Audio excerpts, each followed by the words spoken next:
রোজ Bangla YouTube চ্যানেলের পর্দায় আপনাদের স্বাগত জানাই। আজকের সব থেকে বড় সেরা 8টি অত্যন্ত গুরুত্বপূর্ণ ব্রেকিং আপডেট নন স্টপ থাকছে আপনাদের জন্য আজকের এই ভিডিওটির মাধ্যমে। আজকের প্রত্যেকটি আপডেটই আপনাদের জন্য খুবই গুরুত্বপূর্ণ, তাই অবশ্যই আপনি ভিডিওটি একেবারে প্রথম থেকে শেষ অবধি মনোযোগ সহকারে দেখতে থাকুন, কোনোভাবে স্কিপ করবেন না। স্কিপ করলে হয়তো আপনার জন্য থাকা মোস্ট ইম্পর্টেন্ট ব্রেকিং আপডেটটি, বড় খবরটি আপনি মিস করে যেতে পারেন। তো চলুন এবার বিস্তারিত আজকের স্পেশাল 8টি খবর জেনে নেওয়া যাক। বাঙালি হয়ে বাংলায় দেখুন, বাংলাকে সাপোর্ট করতে ভিডিওটিকে এক্ষুনি একটা লাইক করে দিন। চ্যানেলে নতুন হয়ে থাকলে সাবস্ক্রাইব করার পর পাশের বেল আইকনে ক্লিক করতে ভুলবেন না। আজ প্রথমেই জেনে নেব গত 24 ঘন্টায় রাজ্যের করোনা পরিস্থিতি কিরকম রয়েছে। রাজ্য স্বাস্থ্য দপ্তরের সর্বশেষ বুলেটিন অনুযায়ী গত 24 ঘন্টায় বাংলায় নতুন করে মৃত্যু হয়েছে 49 জনের। এটাই একদিনের হিসাবে সর্বোচ্চ রেকর্ড মৃত্যু। মোট মৃতের সংখ্যা বেড়ে হলো 1678 জন। গত 24 ঘন্টায় নতুন করে আক্রান্ত হয়েছেন রাজ্যে 2739 জন। গতকাল যেটা ছিল আক্রান্তের সংখ্যা, যেটা ছিল 2589 জন। এই পর্যন্ত রাজ্যে মোট আক্রান্তের সংখ্যা পৌঁছে গেল 75,516 জনে। এই মুহূর্তে অ্যাক্টিভ আক্রান্তের সংখ্যা রাজ্যে রয়েছে 21,108 জন। গত 24 ঘন্টায় মোট টেস্ট করা হয়েছে 21,072টি। এটাই একদিনে বাংলায় সর্বোচ্চ টেস্ট বলে জানা যাচ্ছে।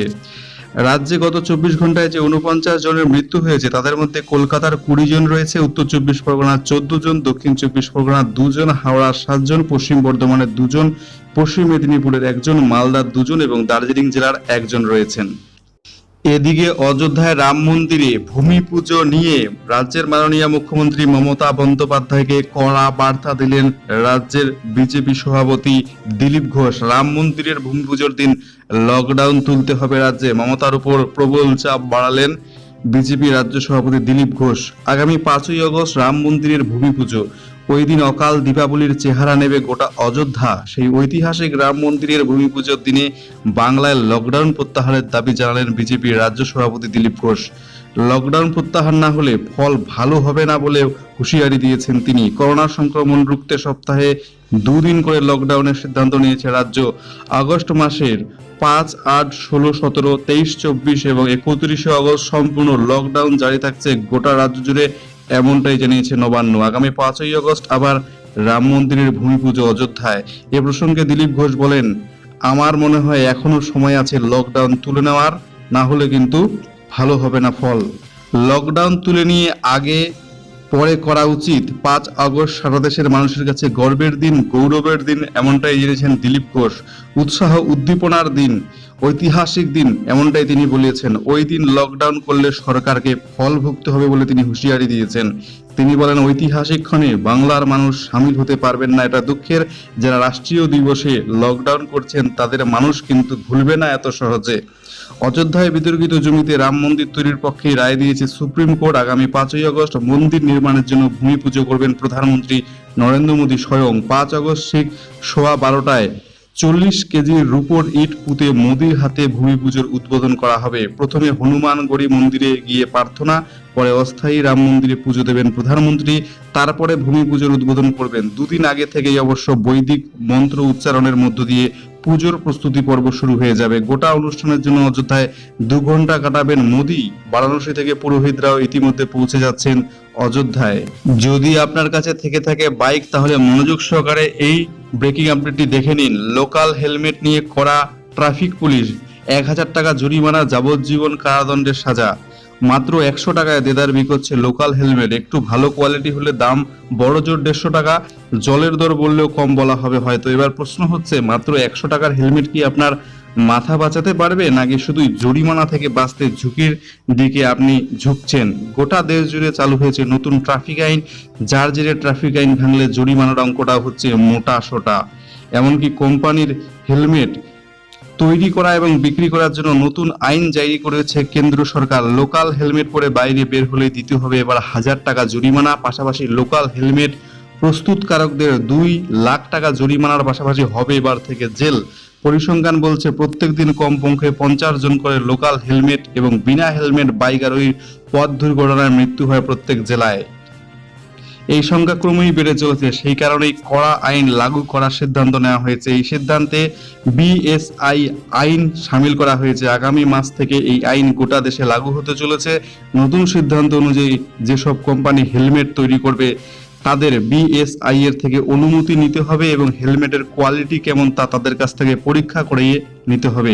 দেশের প্রত্যেকটি রাজ্যে পরিবহন দপ্তরের আধিকারিকদের দেখতে হবে হেলমেটের গুণগত মান কেমন হচ্ছে, লোকাল হেলমেট উৎপাদন বন্ধ হচ্ছে না কিনা। কোনো জায়গায় লোকাল হেলমেট তৈরি হলে সাথে সাথেই সেই কোম্পানি কালো তালিকাভুক্ত করে বন্ধ করে দেওয়া হবে। নতুন নির্দেশিকায় বলা হয়েছে যে নতুন হেলমেট 1.5 কিলোর বদলে 1 কিলো 200 গ্রাম ওজনের হতে হবে। টু হুইলার হেলমেট ম্যানুফ্যাকচার অ্যাসোসিয়েশনের চেয়ারম্যান রাজীব কুমার কাপুর জানিয়েছেন, হেলমেট বিআইএস সূচিতে শামিল হলে বহু বাইক আরোহীর প্রাণ বাঁচবে পথ দুর্ঘটনা থেকে। লোকাল হেলমেট বা বিআইএস লোগো ছাড়া হেলমেট উৎপাদন, স্টকে রাখা এবং বিক্রি করা অপরাধ হিসেবে গণ্য করা হবে। এদিকে এবছরের আইপিএল টুর্নামেন্ট নিয়ে উঠে এসেছে এক বড়সড় খবর। কবে থেকে শুরু হচ্ছে সূচি ইতিমধ্যে ঘোষণা করা হয়ে গেছে। কবে হবে ফাইনাল, বিস্তারিত চলুন জেনে নেওয়া যাক। অবশেষে জল্পনার সমাপ্তি, কেন্দ্রের কাছ থেকে আইপিএল আয়োজনের অনুমতি মৌখিকভাবে পেয়ে গেল বিসিসিআই। 19 সেপ্টেম্বর থেকে আলপ আমির শাহীতে আয়োজিত হবে এবার আইপিএল। চলবে 10 নভেম্বর পর্যন্ত। 53 দিন ধরে মোট 60টি ম্যাচ হবে এবারের আইপিএল টুর্নামেন্টে। এই প্রথমবারের জন্য আইপিএল এর ফাইনাল রবিবার বাদ দিয়ে অন্য একদিন বেছে নেওয়া হয়েছে। ভারতীয় সময় রোজ সন্ধে 7:30 থেকে আইপিএল এর ম্যাচ দেখা যাবে। আর ডবল হেডার ম্যাচ থাকছে 10টি, সেক্ষেত্রে সময়ের বদল ঘটতে পারে। তবে এত বাধা বিঘ্ন কাটিয়ে শেষ পর্যন্ত আইপিএল যে আয়োজিত হচ্ছে এটাই অনেক বড় বিষয় বলে মনে করছেন ক্রিকেট প্রেমীরা। আইপিএল কর্তৃপক্ষের পক্ষে বলা হয়েছে, কেন্দ্রীয় বিদেশ মন্ত্রকের পক্ষ থেকে লিখিত অনুমতিপত্র আগামী কয়েক সপ্তাহের মধ্যেই হাতে পাওয়া যাবে। আর যেহেতু দিওয়ালির মধ্যে আইপিএল এর ফাইনাল পড়ছে, তাই সম্প্রচারকদের কাছেও সেটা অত্যন্ত আকর্ষণীয় হবে বলে মনে করা হচ্ছে। আগামী 26 আগস্ট দলগুলো আরব আমির শাহীতে পৌঁছে যাবে। প্রাথমিকভাবে দর্শক শূন্য মাঠেই খেলা হবে, তবে পরবর্তীকালে বেশ কয়েকটি ম্যাচে নিয়ম এবং সামাজিক দূরত্ব মেনে সামান্য সংখ্যায় দর্শকদের ঢোকার অনুমতি দেওয়া হতে পারে। সেক্ষেত্রে সেই অনুমতি দেবে আমির শাহী সরকার, এমনটাই জানানো হয়েছে। রাজ্যের চাকরি প্রার্থীদের জন্য রয়েছে একটি সুখবর। 2000 শূন্যপদে নিয়োগ শুরু হচ্ছে রাজ্যে। বেতন সহ সব তথ্য এক নজরে জেনে নেওয়া যাক। ওয়েস্ট বেঙ্গল ফরেস্ট বন সহায়ক পদে কর্মী নিয়োগের জন্য বিজ্ঞপ্তি প্রকাশ করেছে। আগ্রহী প্রার্থীদের দ্রুত আবেদনের জন্য জানানো হয়েছে।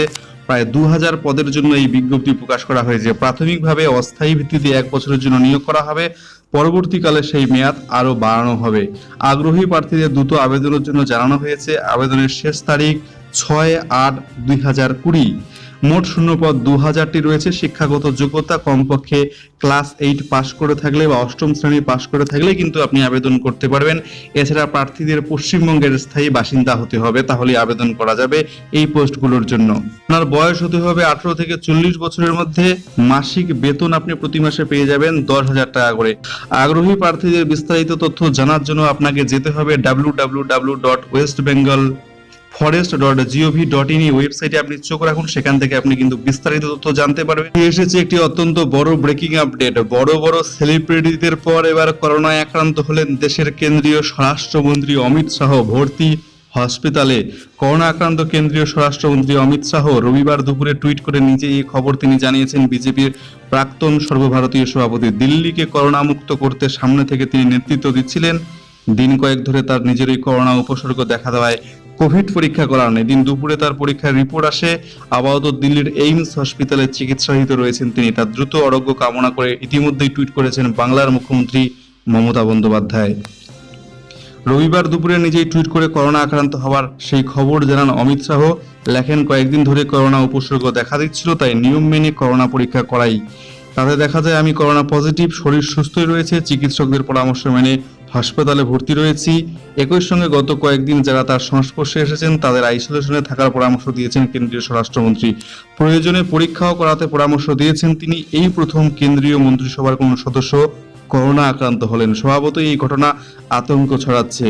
এদিকে গত কয়েক সপ্তাহ ধরে দিল্লির করোনা পরিস্থিতির মোকাবিলা নিয়ে স্বাস্থ্য আধিকারিক মন্ত্রীদের সঙ্গে ঘন ঘন বৈঠক করেছিলেন তিনি।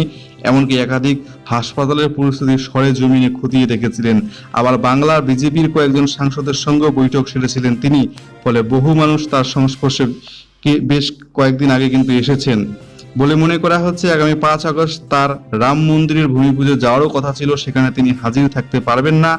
আরেক কেন্দ্রীয় মন্ত্রী বাবুল সুপ্রিয় সহ অনেকেই হোম আইসোলেশনে ইতিমধ্যে চলে গিয়েছেন। বাংলার 3 সাংসদ নিশীথ প্রামাণিক, সৌমিত্র খা, জগন্নাথ সরকারও কোয়ারেন্টাইনে রয়েছেন, কারণ কিছুদিন আগেই তারা কিন্তু বৈঠক করেছিলেন অমিত শাহের সাথে। ব্যাংকের থেকেও বেশি সুবিধা রয়েছে, বেশি সুদ পাবেন পোস্ট অফিসের এই 3টি দুর্দান্ত স্কিমে আপনাকে বিস্তারিত জানিয়ে দেব। দেশে প্রতিনিয়ত নতুন নতুন ব্যাংক অথবা বিভিন্ন অঞ্চলে নতুন নতুন ব্যাংকের শাখা খোলা হলেও অনেকেই এখনো পর্যন্ত নিজেদের কষ্টার্জিত অর্থ সঞ্চয়ের ক্ষেত্রে ভরসা করে থাকেন পোস্ট অফিসকেই। আর এই পোস্ট অফিসকে ভরসা করার মূলে রয়েছে বেশ কয়েকটি কারণ। দেখা গিয়েছে পোস্ট অফিসে বেশ কিছু ক্ষুদ্র সঞ্চয় প্রকল্প রয়েছে, যেগুলোর সুদের হার দেশের রাষ্ট্রায়ত্ত ব্যাংকগুলোর তুলনায় অনেকটাই বেশি। প্রথমেই আসে পোস্ট অফিসের সেভিং অ্যাকাউন্ট। পোস্ট অফিস তাদের সেভিং ব্যাংক অ্যাকাউন্টে স্কিমে গ্রাহকদের বার্ষিক 4% সুদ দিয়ে থাকে, যেখানে দেশের বৃহত্তম রাষ্ট্রায়ত্ত bank state bank of India তাদের সেভিং অ্যাকাউন্ট গ্রাহকদের সুদ দিয়ে থাকে মাত্র বার্ষিক 2.75%। বাকি অন্যান্য যে সকল রাষ্ট্রায়ত্ত ব্যাংক রয়েছে সেগুলোরও সুদের হার বার্ষিক 4%-এর অনেকটাই কম। সুতরাং যদি স্টেট ব্যাংক অফ ইন্ডিয়ার সেভিং অ্যাকাউন্টের সুদের হারের সাথে পোস্ট অফিসের সেভিং অ্যাকাউন্টের সুদের হার তুলনা করা যায়, তাহলে বার্ষিক সুদের হার 1.25% বেশি। তো বুঝতেই পারছেন পোস্ট অফিসের সেভিং ব্যাংক অ্যাকাউন্ট খুললে কিন্তু আপনি অনেকটাই উপকৃত হতে পারেন, কারণ সেখানে কিন্তু সুদের পরিমাণটা অনেকটাই বেশি পাচ্ছেন আপনি। 2 নম্বরে আসছে ন্যাশনাল সেভিং সার্টিফিকেট। পোস্ট অফিসে ন্যাশনাল সেভিং সার্টিফিকেট 5 বছরের সঞ্চয়ের জন্য সুদ দিয়ে থাকে 6.8%। সেখানে দেশের বৃহত্তম রাষ্ট্রায়ত্ত bank state bank of India, যেখানে 5 বছরের সঞ্চয়ের ক্ষেত্রে বিভিন্ন প্রকল্পে সর্বাধিক সুদ দিয়ে থাকে মাত্র 5.40%। বেসরকারি অনেক ব্যাংকের ক্ষেত্রেও 5 বছরের বিভিন্ন প্রকল্পের সুদের হার পোস্ট অফিসের এই সুদের হারের তুলনায় অনেকটাই কম। Number 3, senior citizen saving scheme. এই প্রকল্পে গ্রাহকরা 5 বছরের জন্য পোস্ট অফিসের সঞ্চয়ের ক্ষেত্রে সুদ পান 7.4%। দেশের বৃহত্তম রাষ্ট্রায়ত্ত ব্যাংক স্টেট ব্যাংক অফ ইন্ডিয়ার ক্ষেত্রে এই প্রকল্পে একই সময়ে সুদের হার মাত্র 6.2%। সুতরাং বর্তমান ও সর্বশেষ সুদের হারের নিরিখে পোস্ট অফিসের স্বল্প সঞ্চয় এই 3টি প্রকল্প পোস্ট অফিস দেশের রাষ্ট্রায়ত্ত ব্যাংকগুলোর তুলনায় অনেকটাই বেশি সুবিধা দিয়ে থাকে এবং অনেকটাই বেশি এগিয়ে রয়েছে অন্যান্য রাষ্ট্রায়ত্ত ব্যাংকগুলোর তুলনায়। পোস্ট অফিস কিন্তু অনেকটাই এগিয়ে রয়েছে। সর্বশেষে জেনে নেব আজকে রাজ্যের আবহাওয়ার খবর কেমন থাকবে। রাজ্যের আবহাওয়া আগামী দিনগুলোতে সেটাও জানবো। নিম্নচাপ দানা বাঁধছে বঙ্গোপসাগরের বুকে। রেহাই এটাই যে ওই নিম্নচাপ তৈরি হচ্ছে উত্তর বঙ্গোপসাগরে, তাই সেটা ঘূর্ণিঝড়ে পরিণত হওয়ার কোনো সম্ভাবনা নেই। তবে এই নিম্নচাপ বাংলার দিকে এগিয়ে আসলে দক্ষিণবঙ্গের জেলাগুলোতে আগামী মঙ্গলবার, বুধবার, বৃহস্পতিবার ভারী থেকে অতি ভারী বৃষ্টি হওয়ার সম্ভাবনা রয়েছে। আর ওই নিম্নচাপ দানা বাঁধার কারণে এখন থেকে উত্তাল হতে শুরু করেছে সাগর, তাই মৎস্যজীবীদের উত্তর বঙ্গোপসাগরে যেতে নিষেধ করা হয়েছে। আলিপুর আবহাওয়া দপ্তরের অনুমান ওই নিম্নচাপের ফলে মৌসুমী অক্ষরেখা আরো শক্তিশালী হয়ে উঠবে, বৃষ্টি বাড়বে পূর্ব ভারতের রাজ্যগুলোতে। মঙ্গলবার থেকেই ভারী বৃষ্টি শুরু হয়ে যাবে কলকাতা, হাওড়া, হুগলি, উত্তর ও দক্ষিণ 24 পরগনা, পূর্ব পশ্চিম মেদিনীপুর, ঝাড়গ্রাম, বাঁকুড়া, পুরুলিয়া, পূর্ব এবং পশ্চিম বর্ধমানে। একই সঙ্গে 2 24 পরগনা, কলকাতা, ঝাড়গ্রাম ও 2 মেদিনীপুর জেলায় বইবে ঝোড়ো হাওয়া মঙ্গলবার থেকে। প্রাথমিকভাবে মনে করা হচ্ছে এই নিম্নচাপ ঘন্টায় 60 থেকে 70 কিমি বেগেই দীঘা হয়ে বাংলার বুকে পা রাখবে এবং তা উত্তর পশ্চিম অভিমুখে এগোবে। তবে উত্তর ওড়িশা হয়ে নিম্নচাপ স্থলভূমিতে প্রবেশ করলে তা উত্তর পূর্ব অভিমুখে এগোবে। সেক্ষেত্রে দক্ষিণবঙ্গের জেলাগুলোতে মাঝারি মাপের বৃষ্টি হতে পারে। এছাড়াও আজকে বজ্রবিদ্যুৎ সহ 2-1 পশলা বৃষ্টির সম্ভাবনা রয়েছে দক্ষিণবঙ্গের জেলাগুলোতে। বৃহস্পতিবার পর্যন্ত এই ঝড় বৃষ্টির সম্ভাবনা থাকবে দক্ষিণবঙ্গে বলেই জানিয়েছে আলিপুর আবহাওয়া দপ্তর। উত্তরবঙ্গে আগামী 2 দিন দার্জিলিং এবং আলিপুরদুয়ারে বিক্ষিপ্ত ভারী বৃষ্টির সম্ভাবনা। মঙ্গলবার থেকে বৃষ্টি কিছুটা কমবে উত্তরবঙ্গে। সেদিন কোচবিহার, কালিম্পং, জলপাইগুড়ি জেলায় বজ্রবিদ্যুৎ সহ হালকা বৃষ্টির সম্ভাবনা রয়েছে। তবে এই নিম্নচাপের হাত ধরে কলকাতা সহ গাঙ্গেয় পশ্চিমবঙ্গ মূলত পশ্চিমের জেলাগুলোতে বৃষ্টি অপেক্ষাকৃত বেশি হবে। ঝাড়গ্রাম, ওড়িশা সংলগ্ন জেলাগুলোতে ভারী বৃষ্টির পরিমাণ বেশি হবে। মঙ্গলবার থেকে বৃষ্টি বাড়বে। তো আজকের ইনফরমেশনগুলো এই পর্যন্তই। ভিডিওটি এখানেই শেষ করছি। সাথে থাকার জন্য অসংখ্য ধন্যবাদ।